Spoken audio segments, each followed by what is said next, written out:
Como a Mesopotâmia na antiguidade, que se localizava entre os rios Tigre e Eufrates, o município de São Sebastião do Alto possui igualmente uma vantajosa situação geográfica. Situa-se entre dois importantes rios, os rios Grande e Negro. É na localidade de Guarani que os rios Grande e Negro se encontram para formar o Rio dos Rios, que irá desaguar no Paraíba do Sul. Em razão disso, existe um grande potencial para o desenvolvimento da agricultura em São Sebastião do Alto devido à riqueza de seus recursos hídricos.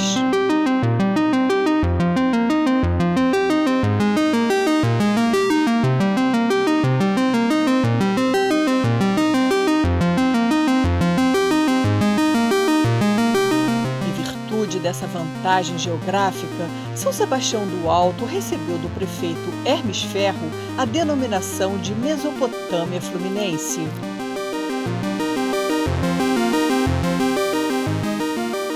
Em razão da descoberta de ouro em Minas Gerais em princípios do século XVIII, foi proibida a circulação entre a zona da Mata Mineira e os sertões do Macacu para que não evadisse clandestinamente minério extraído em Minas Gerais. Com o esgotamento do ouro na capitania mineira, Manuel Henriques, conhecido como Mão de Luva, penetra com seu bando nos sertões do Macacu e inicia uma garimpagem clandestina do ouro de aluvião depositado nos afluentes dos rios Grande e Negro. Extraiu ouro durante 20 anos, até que na década de 80 do século XVIII, quando o garimpo foi descoberto, ele foi preso. A coroa portuguesa distribuiu terras a indivíduos provenientes da capitania de Minas Gerais e portugueses da Ilha da Madeira e dos Açores para explorarem o garimpo, dando início à vila de Cantagalo. Esgotada a exploração desse minério, as terras doadas se transformam em unidades de produção de alimentos como mandioca, milho, feijão, arroz e açúcar.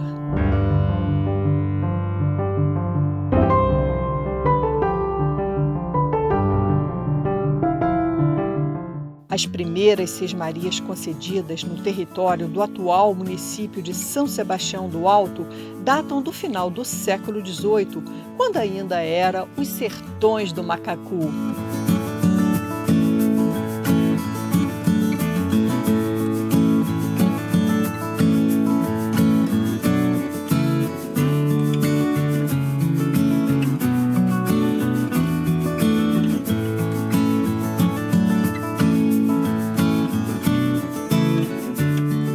Fomos até a fazenda Praia da Areia entrevistar um dos produtores rurais de São Sebastião do Alto, cuja família foi uma das primeiras a receber terras nessa região.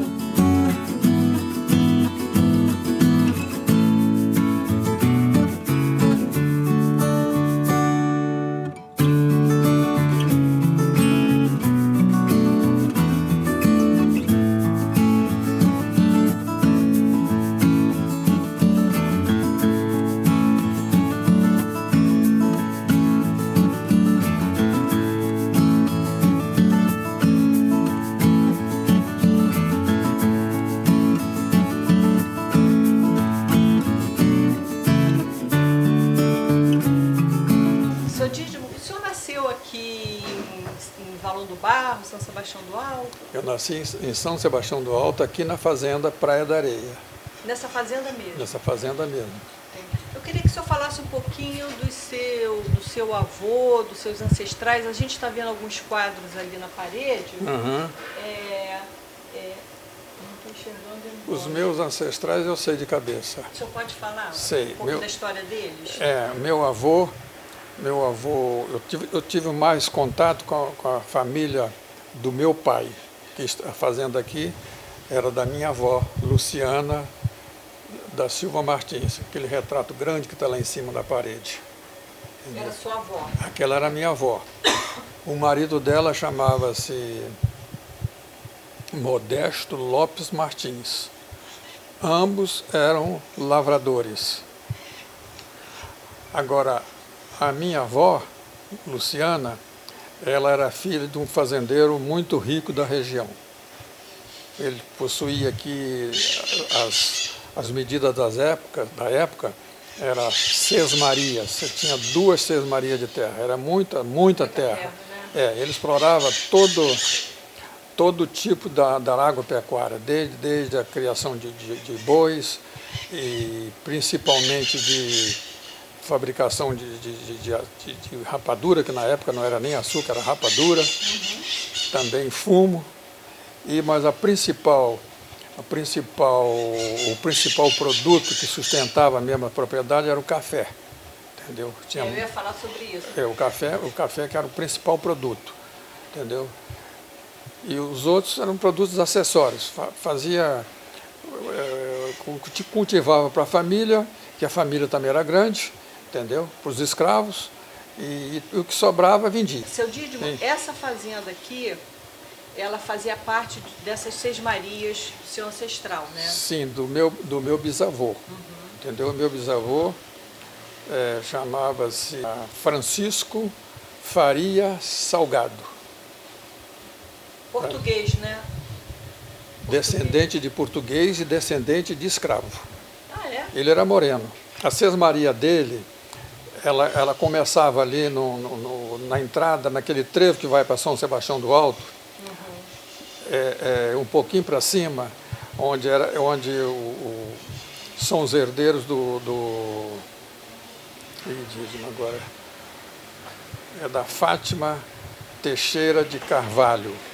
Ela mudou de nome porque casou. Era do pai dela, a fazenda ali acima do trevo de São Sebastião do Alto.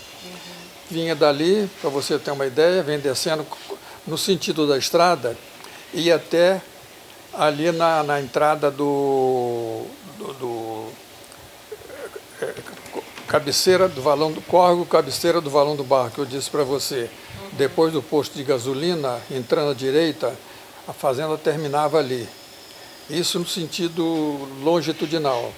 No sentido transversal, ela atravessava o Córrego dos Índios e ia até o Rio Negro, do outro lado.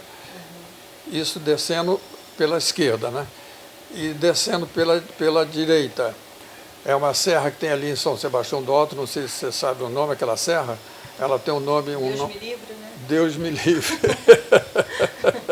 Deus me livre, é mais ou menos aquilo ali. E descia por isso aqui tudo, entendeu?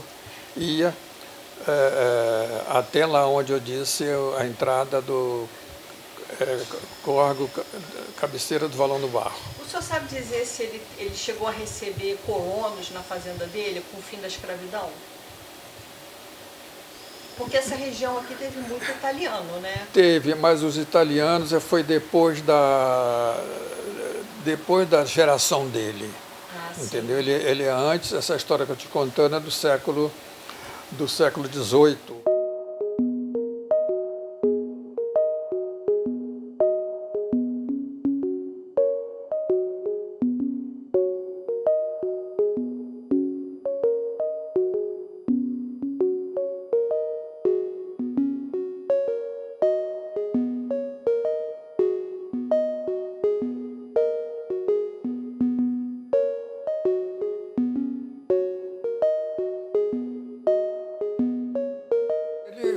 Ele veio para cá mesmo no século XVIII, entendeu? Final do século XVIII. Então foi uma das primeiras sesmarias aqui. Exatamente. Foi. As primeiras sesmarias dessa região. A primeira sesmaria dele, ele recebeu de Benesse, porque ele veio de Minas, na região de Ouro, da região de Ouro Preto, eles são originários lá de Minas, da região de Ouro Preto, entendeu? E o ancestral dele, eu não me lembro a graduação, mas talvez seja aí umas 5 a 8 gerações anteriores a ele, foi de um português, entendeu? Que veio para aquela região de Portugal, veio menino, ele veio no final do século XVI. Ele veio no século XVI. Isso eu tenho documentação, porque eu peguei a genealogia. 16? século XVI, exatamente. Ele nasceu no final do século XVI. Lá tudo é mais ou menos, a gente calcula, né, pela idade que ele veio e onde ele nasceu. Ele nasceu em esse pater família que gerou a minha família, Faria Salgado. Ele é de Portugal, Vila Nova de Famalicão. Entendeu? Eu tenho, inclusive, a Vila Nova de Famalicão, eu tive a oportunidade de ir a Portugal e meu amigo que me hospedou lá, ele me levou nessa vilazinha que hoje é uma cidade grande. Na época era uma vilazinha, mas continua o nome, Vila Nova de Famalicão. Entendeu? Ele veio de lá e pelas informações que eu tenho da genealogia da internet, ele nasceu talvez no ano de 1580, 1590. Ele veio para cá com cerca de 15 ou 18 anos. Você pesquisou bem longe a genealogia.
Que eu achei interessante.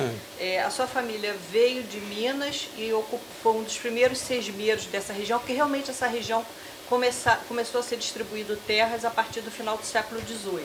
Exatamente. Né? Eu não sei Sertões do Macacu, né? Exatamente. Eu não sei se eu li isso no seu livro, porque eu já li uns 5 ou 8 livros da história da região. Mas essa região aqui, eu tenho que voltar um pouquinho no tempo para você entender. Você falou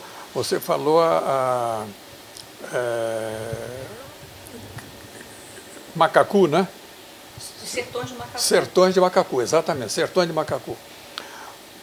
Essa região aqui não era habitada, ela era habitada por índios. Se você depois quiser saber o nome dos índios. Né? Puri e Coroado. São as duas tribos que tinham nessa região. Bem, aqui tem até um córregozinho aqui que chama Córrego dos Índios. Esse Córrego dos Índios, essa região. Mas deixa eu começar pelo início do Sertões de Macacu. O imperador, ele não deixou que se ultrapassasse a Serra dos Órgãos, entendeu? Então, Friburgo, Cantagalo, São Sebastião, essa região toda aqui era região selvagem, só era habitada por índios, porque eles achavam que aqui tinha muito ouro e eles queriam uma reserva de ouro para o futuro. Então, o que aconteceu? Aconteceu que a civilização só vinha até os Sertões de Macacu, que o Sertão de Macacu era limitado pela Serra dos Órgãos. Mas acontece o seguinte, como meu avô já tinha vindo lá da região de Ouro Preto para cá, e veio também mais ou menos na época, eu não estou precisando, não estou com o tempo preciso, mas foi mais ou menos aí diferença talvez de 10, 20 anos, que ele veio de lá para cá e veio, o Mão de Luva. Sim. Os Sertões do Macacu, que compreendia o município de São Sebastião do Alto, era habitado por índios Coroado e Puri, tribos originariamente nômades e que guerreavam constantemente entre si. Nessas imagens, vemos ilustrações dessas tribos feitas por cientistas e expedicionários europeus que tiveram contato direto com essas tribos. Em meados do século XIX, a maior parte dos índios já se encontrava aculturada e em conflito permanente com os colonos portugueses e mineiros que avançavam tomando-lhes as terras e destruindo as suas roças.